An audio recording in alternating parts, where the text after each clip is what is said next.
So it's delightful to see everybody in person.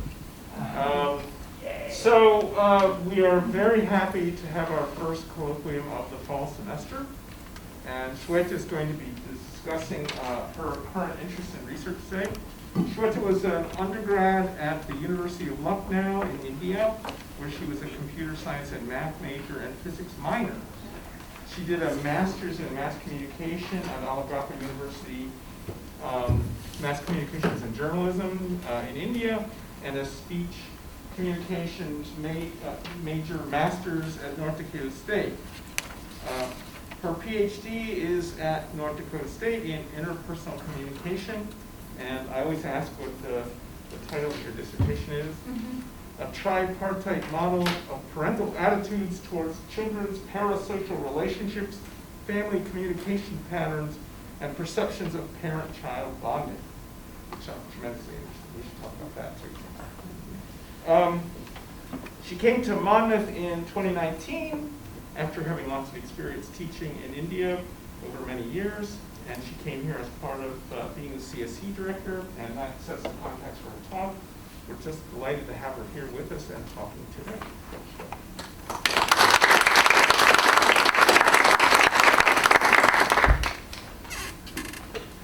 Thank you, Chris. What I am going to talk about today is not pure research or pure teaching, somewhere in the middle, because that's how I am situated, somewhat in teaching, somewhat in pedagogy research. And what I'm bringing to us today is an organizational communication concept applied to pedagogical interventions. So what my hope today is what this organizational concept says as well, that when we think about sense-making, we want to communicate and have a conversation about sense-making for a while, and then keep it aside, only to find that at some random moment, we think of a random topic, and then it starts connecting back to what we had as a conversation about sense-making. And that's sense-making in action. So sense-making is an organizational communication concept that I have applied in my approach towards teaching, and also in my approach towards my CSE work with in some of the conversations that I've had with a lot of different colleagues that are also here today. So before I get into the concept of sense-making and then talk about some of the interventions that I have practiced very recently, I want us to do a little bit of a reflection on these two words. We use them a lot. We use them as interjections. We use them to punctuate when we are teaching, whenever that we have these blank looks across the room. We stop and say, does that make sense? And we also, quite vacuously, when we are listening to someone go over something, narrate a story or something, in between we nod and say, makes sense, makes sense. So what do these two words mean to us? What are we asking for when we ask our students, does this make sense? Do you get it? Yeah, do you understand? Do you listen what you're trying to talk about? Is it okay? Or is it very long? Okay. Does it resonate with you? Does it resonate with you? I like that keyword. Okay.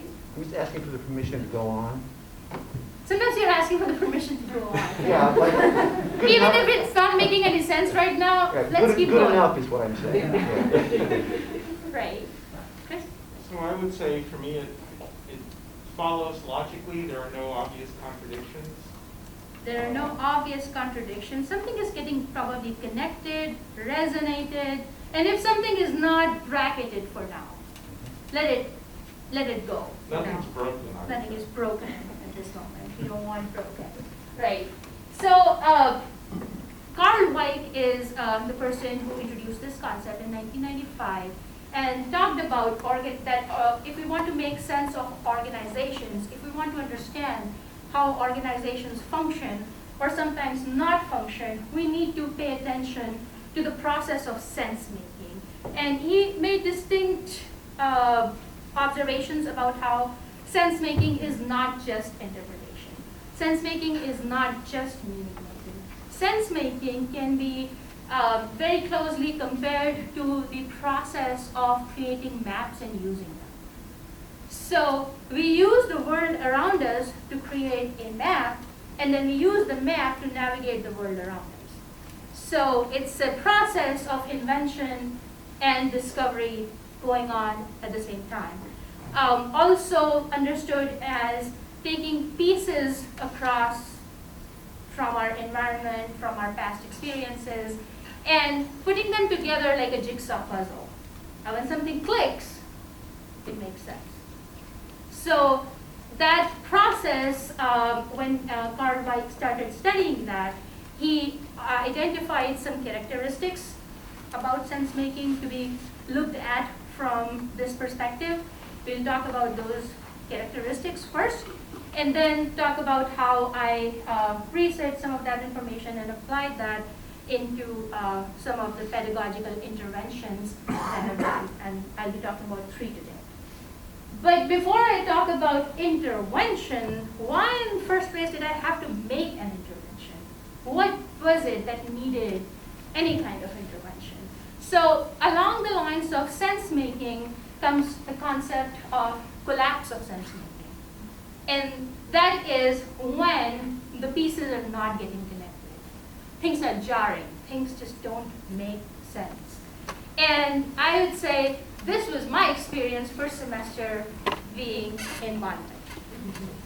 So I'll give you a little background. I was coming from right off of grad school, and just the year before, as a graduate teaching assistant, I received an award for teaching innovation. So I was coming like this award-winning person, only to come to Monmouth and realize that in my first semester I'm a struggling teacher. So what happened? Why was I not that effective? There was some disconnect, some sense of jarring sense of this experience of teaching not confirming that identity that I was bringing with me, that I'm an award-winning teacher. What happened? Well, students happened. Students that are very different from all those. The big difference between NDSU and Monmouth was at Monmouth we have athletes, but not bison. No bisons here, I'm sorry, but bisons are people who are super habitual of winning, keeping track of their assignments. Every 5 point matters, because otherwise their bison scholarship will be canceled. They will lose their spot in the nursing programs. They will lose their spot in the exercise science programs. And so I was from a place where people just did not miss assignments, in a place where people just were like, okay, we'll figure it out towards the middle of the semester somewhere. What's going on? So their process of sense-making was in, I think, just quite opposite to what my process of sense-making was. And that led to me doing a lot of reflection, kept a teaching journal, looked up a lot of other resources. And a lot of my sense-making happened because of a lot of people here. So thank you for bringing me from that struggling teacher, first semester person, to this place today where I can talk about some of the things that I'm going to talk about. So here is my light bulb to show that that's what sense-making looks like. A lot of you were struggling a little bit to give me the definition for make sense, but at different points, a lot of you have also shared with me that the best moment in teaching is the point where your students get it. Those light bulb moments, that something lights up in their heads. And this is the formal definition of sense-making. It's best described as developing set of ideas. We'll go deeper into some of those characteristics in a moment. With exploratory possibilities, so it's ongoing, it's developing. It's not a static body of knowledge, it's dynamic in nature. And because it's coming from a communication perspective, so it's all obviously saying that knowledge is not static, it's ongoing in conversations. So these are the 7 properties of sense making, and in a moment I will also show why it is so important for teaching and learning applications as well. So the first thing which is super important in this perspective is that any kind of sense making is grounded in identity construction. If you cannot connect it to self, you cannot make sense of it. So I will let those words hang in this air for a while for you to maybe make some connections or disconnections about it. Because remember, my goal is that when you walk out of this room, there are moments in your life where you can think of this presentation, you can think of sense-making perspective for one reason or the other. So for a moment, anything makes sense only when you can connect it in some way, form, or another to your identity. Either it's confirming your identity or it's not confirming your identity. That's how it's kind of making sense or not making sense. Remember, this is coming from organizational communication perspective. So think about organizations. If you're a newcomer, like I was when I came to Monmouth, the biggest problem was that some of my identity as a communication scholar, as a person who is somebody who thinks that I'm accomplished in some ways, form or another, is not getting confirmed. So that sense making was not happening for me. But for somebody, if that is enacted and referred, re-informed and put together again, you are making it, you are able to make those connections, then you are connecting with the organization. It's retrospective in nature. If we go too much into detail, then any sentence that I'm speaking right now is becoming a thing of past before you can make any sense of it. But on a more abstract level, we connect new knowledge with previous knowledge. Our past is our biggest point of reference. And so it comes along as experiences from the past, it comes along as a sense of identity from the past, it also comes along as previous knowledge that we have accumulated. But we always learn new knowledge by connecting it to something that has happened before. In terms of sense making, White says that sense making can never ever happen in the moment. It always happens when you look back. So that's another aspect of sense making. It's enacted. You need to be able to do something with the meaning that you have acquired from the word in order to connect that meaning to your identity, in order to retrospectively make it a part of your identity. Sense making is also social.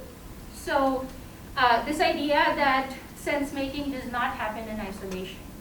There's always a real, imagined, or perceived other present in our head when we are trying to make sense of things.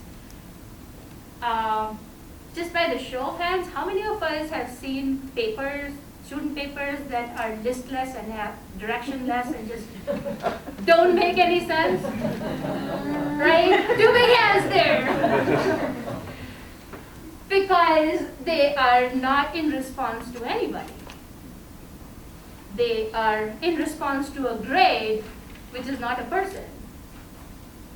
For a grade, not for a person, not in response to somebody who will agree or disagree with their opinion, not in response to somebody who will collectively make sense with them, and therefore, when it is not social, sense making is not happening.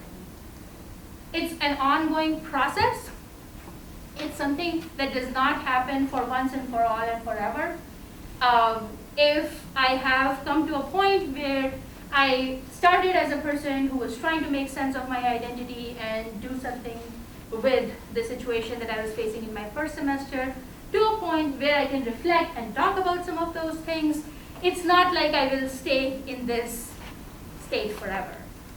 I will continue to make sense through newer experiences, keep reflecting, and it's not a question of whether I want to or not. It is how we are wired in terms of making sense of our entire life. We always have a narrative to talk about in terms of, for example, Chris said that I have a bachelor's degree in math, computer science, and physics, a master's degree in mass communication and journalism, and so on and so forth. That may look a very disconnected set of educational qualifications to you, but trust me, some other day, some other time, I won't spend a lot of time on that here right now. I can tell you a great story about it. There is a narrative that I have constructed for myself looking back on how that happened. So it's ongoing in nature, and it's also important to think about how that ongoing process sometimes creates a spot where it's ongoing in such a comfortable fashion that sense-making stops sometimes. So in order for people to feel the need for sense-making, for gathering information and creating meaning out of it, there has to be some level of doubt. Sense-making continues only to the point where we have a need to eliminate doubt. Sense-making does not happen to eliminate clarity, which is, again, something to think about and let it sink in. In all our teaching and learning endeavors, we are chasing this goal of clarity. We want to give clarity to our students. But at the same time, if things are too clear to them, they have nothing to make sense of. And that's a point for reflection to think about in our teaching practices. And there is another organizational communication term called strategic ambiguity. So what I'm trying to say here is not opposing this idea of bringing clarity to the students, but facilitating clarity by creating strategic ambiguity, by creating moments where they have to solve the puzzle, providing them puzzles, not straight answers. That's what sense-making perspective talks about. Also talks about extracting cues. In some way, form, or another, students have to be motivated to extract cues from their environment, and they have to be invested in that process. Because if they are not, if the cues are being provided to them all along in a structured or a non-structured way, then again, that need to eliminate doubts, that need to solve the puzzle does not exist. So it's important to be mindful of creating that strategic ambiguity. We all do that. Just a reminder that I'm not saying that you all don't do any of these things. In fact, quite the opposite, you all do that. And so when you are thinking of some of the things, oh, I do that in that assignment, I do that in that process, those are the conversations I would like to keep going. Those are the conversations I'd like to have with you so that my collective sense of teaching and learning keeps expanding. So this is just one lens to look at the whole sense-making and sense-giving process. And finally, it's driven by plausibility instead of accuracy. For the students, when they are getting information for the first time about anything, about persuasion, that's what I'm teaching this semester, about public speaking, that's also what I'm teaching this semester, about any of the other disciplines, be it math, physics, science, chemistry, exercise science, or any of the other gen ed stuff that we have. For them, that new information, they have no means of comparing it with something else to make a decision on accuracy. All they have is their natural sense of establishing plausibility. So those are some of the things that, some of the tools that we can provide them as we move forward in terms of keeping them interested in that ongoing sense-making that's happening in the classroom. Again, what this is not an expert's opinion on any of the subject matter.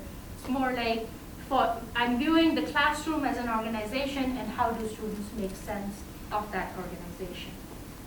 So these are the 7 in play, and I will talk about 3 interventions that I did as a result of my own sense-making process for being a little more effective, if not award-winning right away. I hope to win some teaching award pretty soon, but in any case, like from going from that struggling person to back to connecting my own identity as being an effective teacher.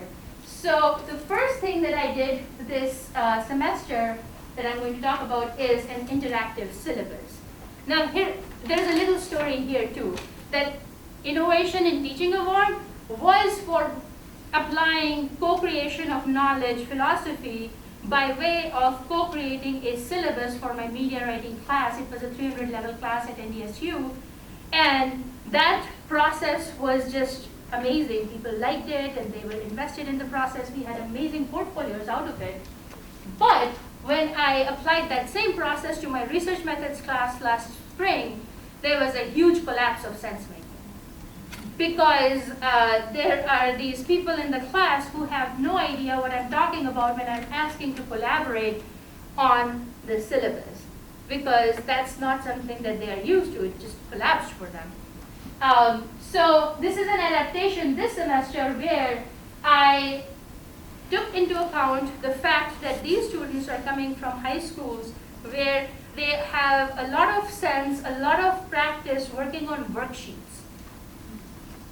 So it's hard to ask them for their opinions just out of a blank slate of things, but if you give them a worksheet, they know that they have to respond to certain topics and such. So this idea is rooted in the identity construction and retrospective nature of sense-making, and this is how one of the pages on my syllabus this time looked like. Instead of giving them a rundown of 4 subjectives that we mostly write, we as instructors, in response to the audience that's mostly the curriculum committee. These make sense to the curriculum committee. They make sense to our departments. They make sense to our disciplines. They make sense to us because they give us a sense of direction of what we want to do in the course. But they are not very resourceful for students to make sense of what they are supposed to do in the course. So the first day of class, I gave them a syllabus that also had some blank spaces for them to fill in. First thing that does is creates that syllabus as a shared space where they can also write something. It's not written for them. So I adapted my approach of co-creating the syllabus by inviting them to write in it and create some objectives, some interpretations of what do these objectives mean if they were to translate them into personal goals.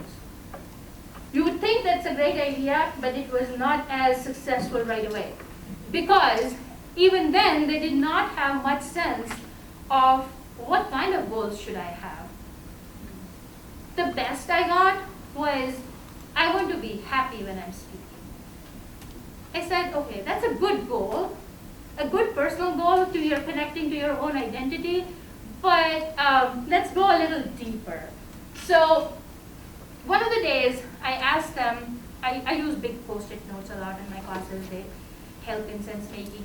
And so I asked them to draw some connections between the first chapter and the second chapter we discussed for public speaking.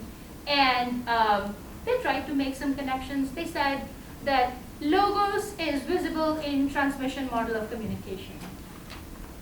I'm like, yeah, but what about the other 2? You asked us to make connections. We connected A to 1, B to 2, C to 3, and that's how we make connections. I said, all right. So I asked them to use those Post-it notes as visual aids and present in front of the class, try to explain what connections you made. And that day was not a great day in their lives. They didn't like it. Everybody was after, because they're used to following what we asked them to do. So they got up, they did whatever they could manage to do, and then very grumpily sat back into whatever they were sitting earlier.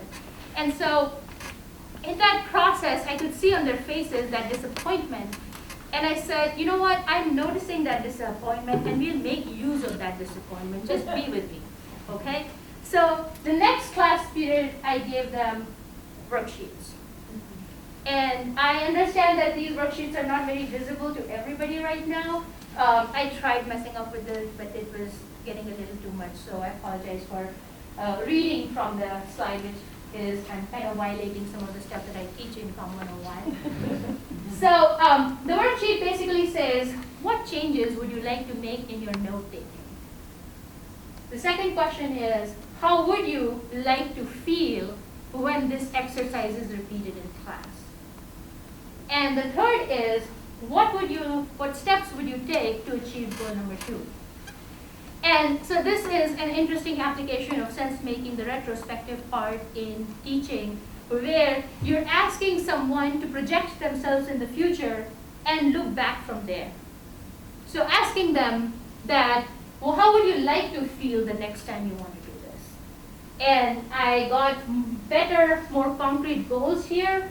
Like, I want to feel like I inform the audience with new knowledge. That's a good goal, new knowledge. You're considering your audience, you want them to be informed. Another one said, I would like to not sound and feel uncomfortable talking, and I want to not have to constantly repeat the same sentence again and again in my head, even though when I know what I want to say.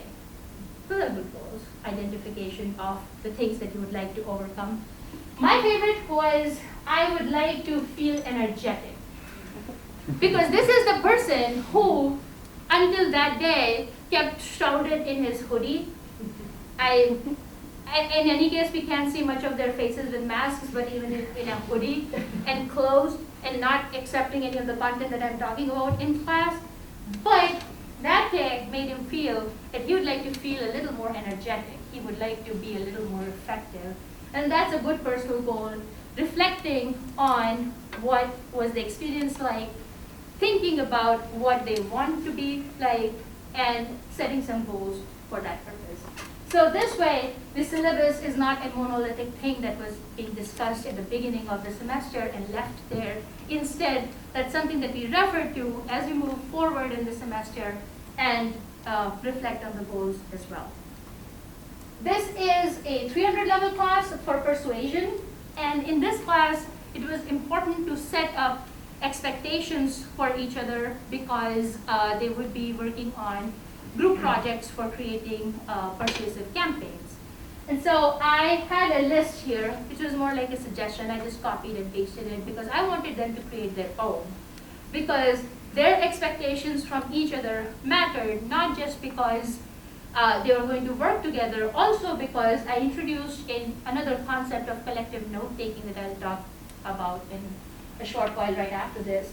So it was important for them to set up those expectations, and in that column I received some really interesting expectations about email conduct, about being flexible in terms of scheduling group meetings, because that's important for their success, that they are connecting some of the classwork with those expectations in here. So, and the most interesting was be honest about when you are struggling with a concept. That's useful.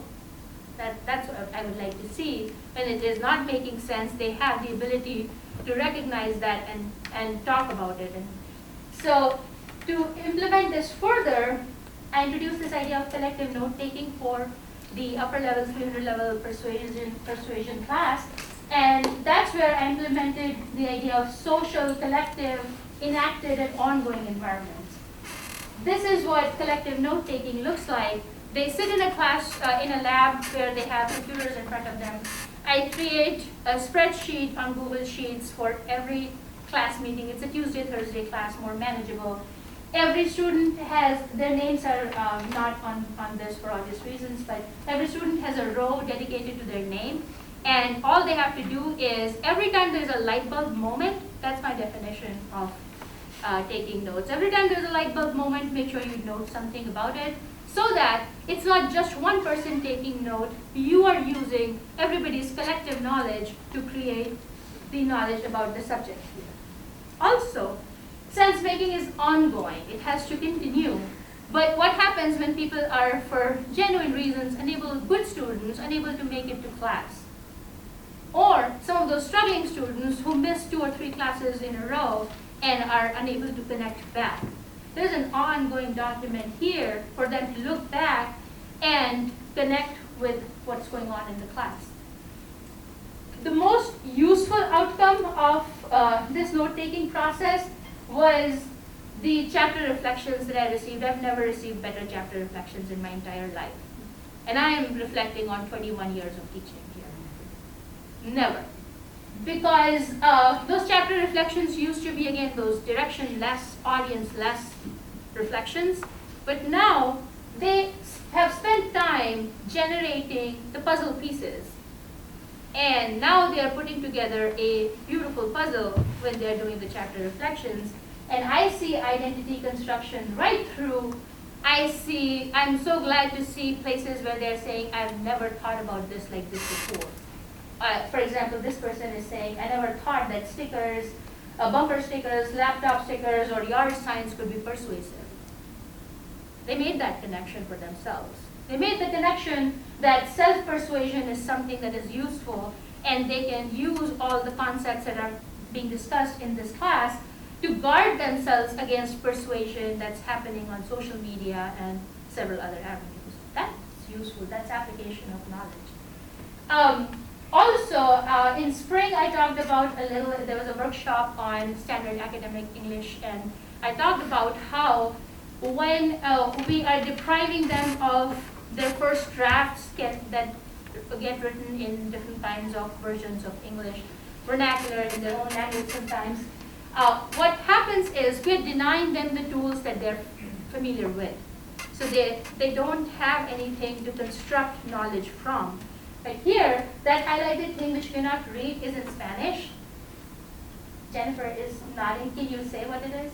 Ponte las pilas is like put on your battery, because when you are like lower energy for something, like you put on your battery to the start. And you get yourself together. And you get this, really say that. So this is response to when I asked them to create a self-persuasion message that they would like to give to their self. That's a great message.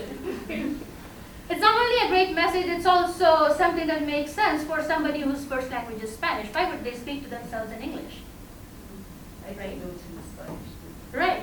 So that's something from where I also learned the vocabulary. I just recently learned that if something makes sense, it's lit. I didn't know that until last week. So that way, if they are marking something as lit in their notes, I get a sense that, okay, I am making sense to them. So that vocabulary is useful to keep communicating with them. So here are some chapter reflections. Specifically, I want to highlight how they have started using persuasive communication vocabulary. So they're talking about, I enjoyed learning about the differences between a maven, connector, and salespeople. I feel like I'm starting to recognize and define these different people. And I've seen them talking in class about saying, hey, don't be a maven to me. Which is also nice. And yesterday they were also completing each other's sentences at some point about making sense of the concepts that we were talking about. So that's something that's huge. These are the same students who were not very functional in my research methods class in the spring. So that's the reason why I find this as an accomplishment for myself. So the last intervention that I want to talk about, one of my favorites, is Lego activity. And I have Jen Braun here. With her permission, I am going to talk about an intervention that we did together. So Jen here is my logos, pathos, and ethos this evening. Thank you, Jen. So, I'm also looking at Jen so that in case my story is wrong, you can correct me. I remember that you had an ILA section in the spring where it's unusual to have an ILA section in the spring, first of all, because we usually have it in the fall. So that clearly meant that some people were probably repeating the course. And these were 13 athletes, Jen? They were what? 13 athletes or 12 males. males? Yeah, 12 men. Okay, 12. Mostly, yeah, half athletes, I would say, yeah. Okay, and one on Zoom, right? Two on Zoom. 2 on Zoom.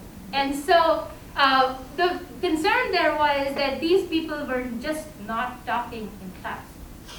No reaction to those ILA discussions, which is very discussion-based. We need to make sense of those readings and such. So I suggested that, Jen, maybe you'd like to use a Lego activity. And first reactions, I don't know, behind the mask I could still see some confusion. That did not make sense right away. So I explained that think about these 12 men or masculine presenting people in your class and think about their background, where are they coming from? They have spent the last few years of their lives being corrected a lot. Anything that they say or think is labeled as right and wrong, mostly wrong because the parents, the teachers, the family wants to keep them out of harm's way. And in saying wrong, wrong, wrong, wrong, wrong, at some point, they stop thinking. So when you're asking them that you read this, what do you think? They are not silent out of defiance. They are silent because they don't have thoughts. Because the people around them denied them that right of having original thoughts. But why does my thought matter? Something or the other I will say is going to be one way, form or another wrong, so why take the effort of saying it? So I suggested a Lego activity which was based on extracting cues and focus on plausibility, which was basically trying to identify a concept from one of the readings and creating a representation using Legos. And doing that in groups where one person was in charge of identifying the concept and saying this is what we want to build, the other person was in charge of getting the Lego blocks together, and the third one was in charge of assembling. And even the Zoom people were pretty vocal in that process, right? Mm-hmm. They were directing, this is what you need to do, this is what needs to be done. And the outcome was great because that's what Jen told me. That's the truth. And I've used Legos in a variety of different contexts. I have used Legos to situate using of sources. You're putting together information from various pieces and creating sense out of it. I used Legos in terms of making sense of readings. I've used Legos in terms of making sense of research and a lot of other applications. So it's one of my favorite tools when it comes to explaining concepts, especially about writing. So that's something that is kind of connected to extracting cues and going with plausibility. It was not accuracy. You wouldn't be able to determine if their understanding of homelessness is represented by the model of a house that they created or a car that they created. They would have to explain it. And that brings me to the point where it all comes together, that sense making is only complete when there is Sensegiving. So the whole point of having this colloquium, I think, is that I've been doing these things, but when I have to put them together in a coherent way so that I can explain it to you, that's further enhancing my sense making. So when we ask them to explain how does this Lego represent the concept that you're talking about, or how do these reflections or these connections that you're making how can these be explained to your students, that's when that circle gets complete. And so it's that's where my CAC part comes in, because I am a strong advocate of creating opportunities where you're using communication for students to explain the things that they have learned, because that solidifies learning for them in whatever form you want to do that.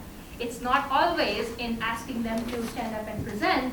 In fact, the chapter of reflections, the examples that you just saw, the students voted in class wanting that because they're doing collective notes, they wanted chapter reflections to be discussion posts.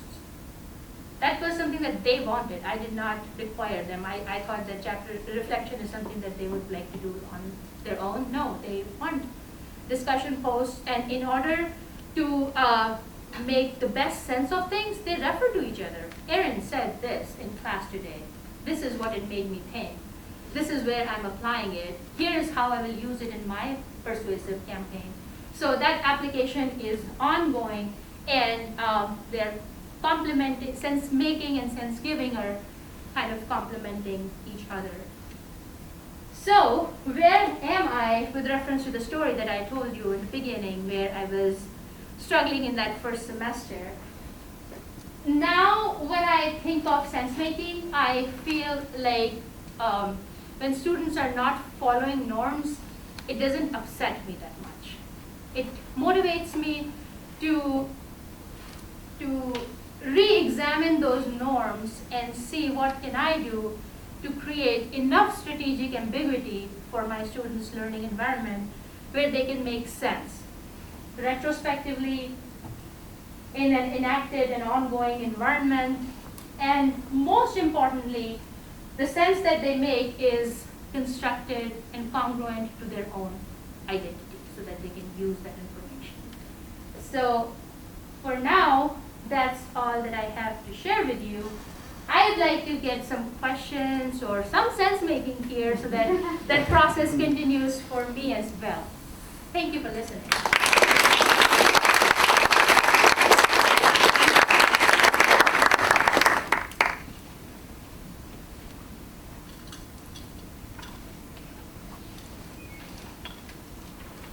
Oh, sorry. That's Earlier on, you were talking about sense making, how they put things together, and it reminded me of teaching Tom years ago the theory of perceptual constancy, where you only perceive things that you're familiar with.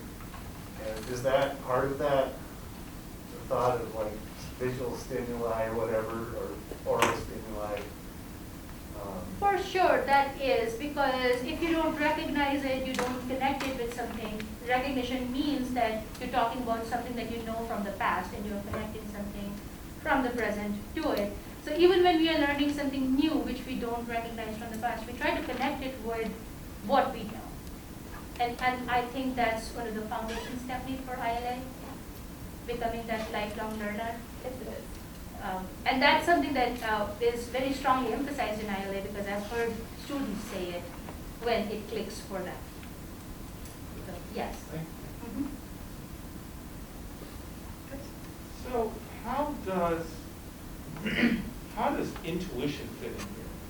So let me explain my point. So one of the challenges in teaching the upper level physics classes like quantum mechanics, for example, is that it's very counterintuitive. It is. Right? So I talk to them a lot about the idea that what we're doing is actually building a completely new set of intuition. So, I mean, I can see why it's hard for them in this context, right? Because it doesn't really connect to anything. Right.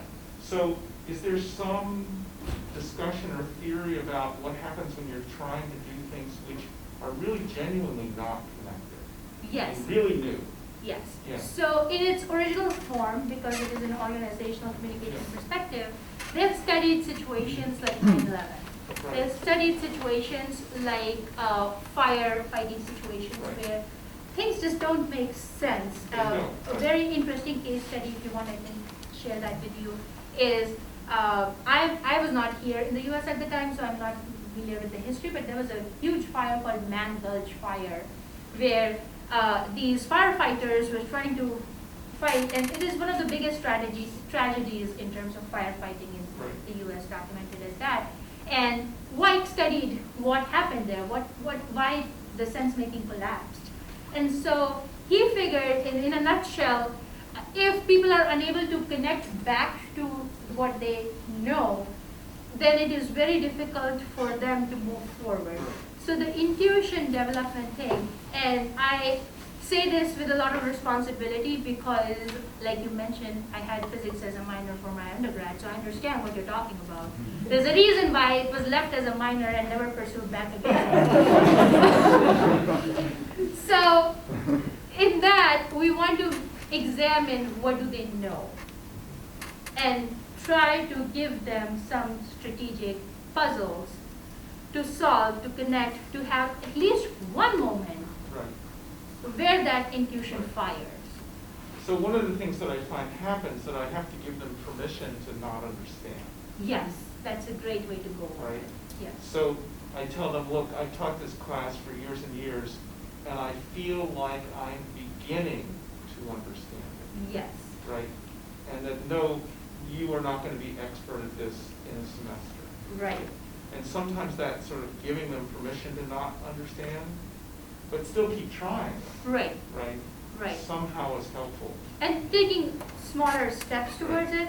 So the reaction that I shared where the student wants to be energetic when they are speaking, not be as sleepy as he usually was before that day, is also the student, I think Dan would have noticed this morning in my class, who is now taking selfies in class.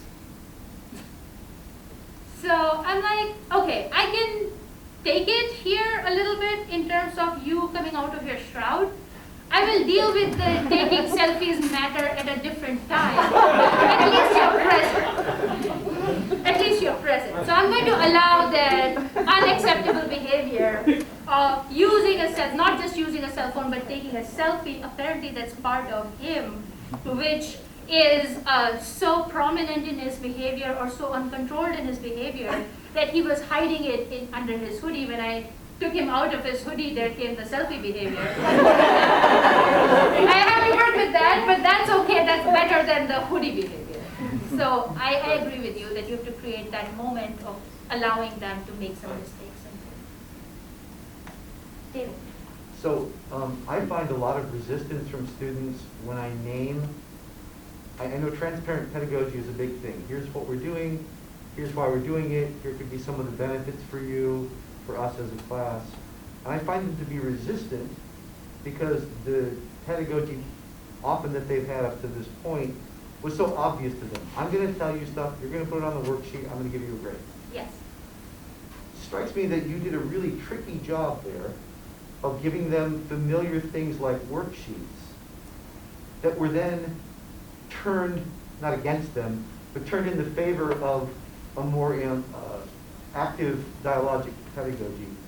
How do you get them to trust you in that? You know, there's something about trust in all of this, that this counterintuitive learning will result in a thing I recognize as valuable, because what they value might be, like your students at North Dakota State, this many points, or this much approval. So talk a little bit, if you could, about how you build that trust and how different that is from that first semester when you were kind of bewildered by their lack of trust. You're almost asking for a confession, but I'll make it. Okay.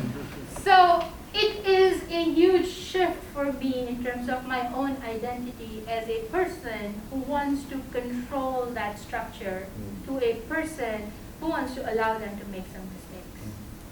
And so I am okay when sometimes in the note-taking process, they have their email up on the screen. Because I had to be patient and watchful and see what happens, and I figured that the collective nature of the process does not let them keep the email on forever. So I had to let go of the fear that they will misuse the privilege of using a computer screen in that process. That's my confession. So that's, and I had to just watch and see what happens. And I saw that they were using email no more than we use. I'm pretty sure there might be a few people here who have checked their cell phones during this time. And you were not disrespectful. You have become functional members of the society who carry cell phones, who have to attend to multiple realities at the same time. And yet you were responsive to me, you were looking at me. I didn't feel at any point that I lost any attention. So that's the kind of world that they're going towards. Why do we want to put them in an artificial setup where those cell phones are denied? Why don't we look for opportunities to build that trust, that I trust you as an emerging young adult who knows how to use a cell phone probably better than me. Sometimes I think of, again, that's a hard shift that I have made myself. It was not easy for me to do that. It was like letting control go. It was like probably learning skateboarding at this age. That's what it felt like. Does that answer your question? Thank you very much. Yeah. Okay. Martin? Well, I don't know. As you were speaking, I was like, yeah, but don't disrespect your peers. I have had, yeah, this week has been like, anytime I'm talking, I don't care what they're doing, but, you know, there's that respect of the peers that I'm thinking of your collective note-taking can help with. I mean, my assignment for the weekend of one of my classes was spend an hour to 2 hours synthesizing the material from the last 4 weeks. You know, that's what I want you to do. And, you know, trying to give them that mechanism for that to happen, you know, has been frustrating. It's hard. And if you notice, I have only applied that approach to the 300 level class, not to the 100 level class. Mm-hmm. I know I'm capable of implementing that same philosophy to a 100 level class at this point. So that's why that sense making has to continue for me as well, because someday I'll figure that out, but I don't have those abilities right now. Oh. So what happens if they follow the process, they engage everything you've laid out for them, they make all sorts of sense, and they're wrong? So, in the sense that there's a content that you've got to convey, and they've read all the materials, and they come to a conclusion that doesn't get them where you need them to be or want them to be. thank you, because I'm the last piece in the puzzle. And I respond to their notes, I read them, the way you've seen them in neat columns, that's not how they appear when they are writing notes. They appear in all sorts of sizes of columns. So I go in and I read each one of those, and I also make comments in that sheet, and I bring that up in class. So it's a different kind of labor for me, but I think I enjoy that labor more than trying to teach students with blank faces in the class. So that's a choice that I have made. But I'm that last piece in the puzzle. I make sure that accuracy is upheld.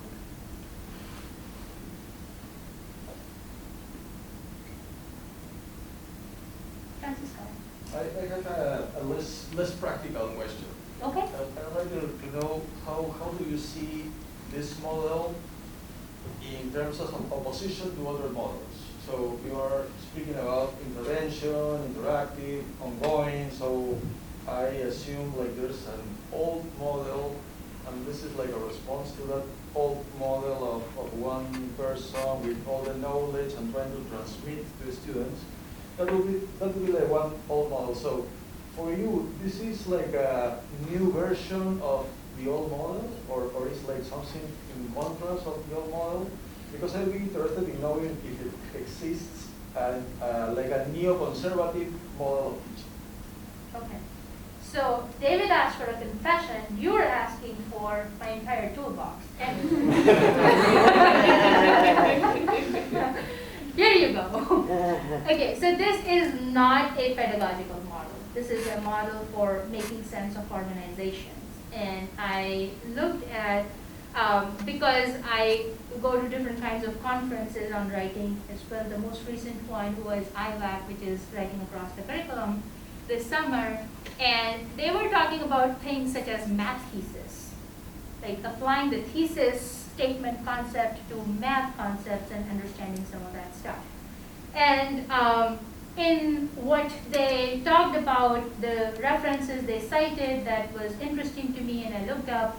So there is a whole slew of studies applying this sense-making perspective to STEM teaching. And I was taken aback, like, why did I not think about sense-making in terms of teaching? Because it's my most favorite theory or perspective from grad school. I never liked the OrgCom class that I took, but this is one good thing that came out of that class. There's always one good thing. This was one. And that made me to think that if the STEM people are applying this perspective, why can't I do something with this? And that's how I started reading more and looking at it. So I have not responded through this perspective by way of responding to another model as such, it's more like an evolving thing. This may be a question that would demand a very long answer or even a workshop. That's why we work in the same department, right? Shweta and I have had brief conversations about ungrading. Yes. And I'm wondering if you're moving towards that with some of these practices. You guys are really good at extracting confessions. That is something that I'm super skeptical about right now because I'm a little hesitant to do that radical of a change where you're completely abandoning like all kinds of grading, especially because I'm still teaching 101 and I don't think they have the means to understand, like David was talking about, that transparent pedagogy is not something that they know. We don't want to expose the entire kitchen to them on 101 level, I think. That's where I am right now, and that might change as I move forward in my teaching and learning process. But that's the closest I could get to a little bit of ungrading and talk some of those philosophies and stuff still. So, not quite there yet. You're good at making that observation.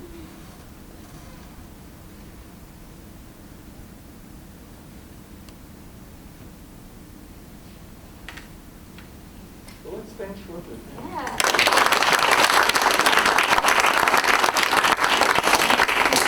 I definitely hope to continue this process with everyone who wants to. Thank you.